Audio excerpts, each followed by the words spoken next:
Stories my addict family members have told me.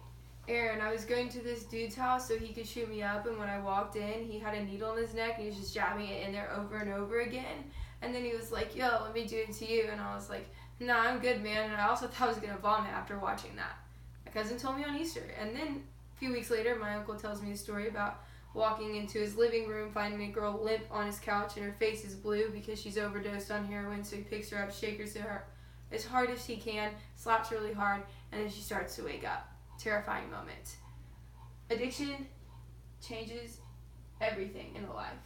As you can see here, this is before and after what drugs have done to these people. It has not only destroyed them on the outside, but it has destroyed them on the inside and everyone around them.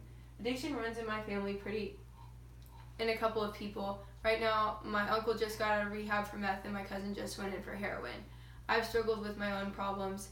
At Texas State, where I attended school this past semester, I took a class over chemical and alcohol dependency, which gave me a better understanding on addiction. Also, I feel like it's very important for society to understand addiction because it runs so strongly today.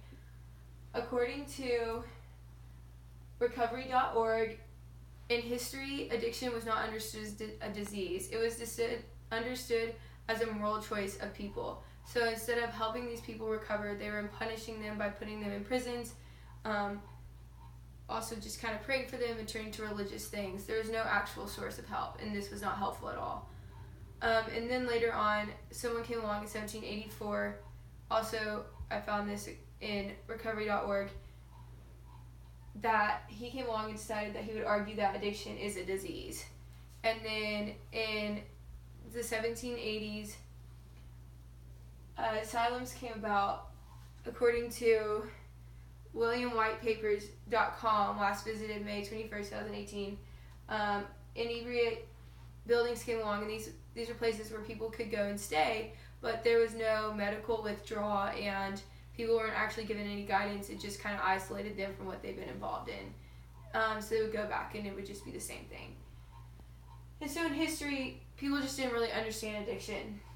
And now if we look at addiction and how it works today, it completely alters your state of mind. Here in this part, you see that the red is how we feel happy and stuff. And in an addict's brain, that's no longer there. So they'll pretty much turn to the substance over and over again to feel that happiness.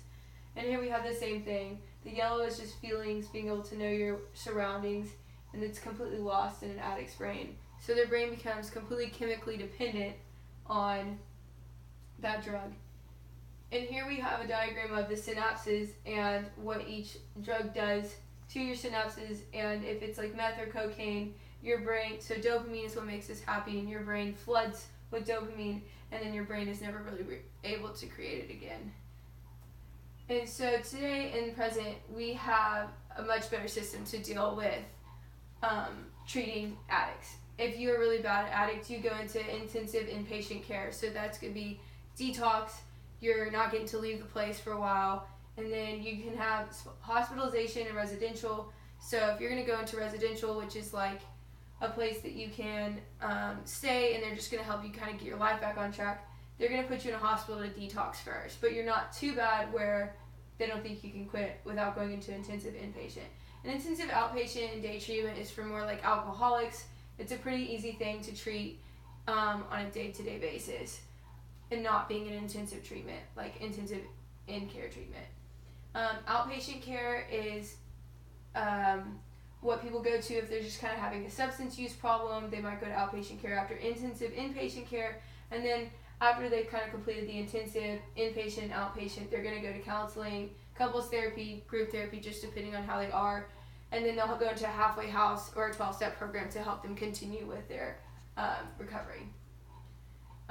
In the future, we have discovered that there's this thing called gene therapy. So it is genetic, and there is a hope for a cure. And what gene therapy does is they hope that they can go in and alter the gene to create less addiction and prevent addiction. Also with addicts now, we know a lot of it comes from trauma.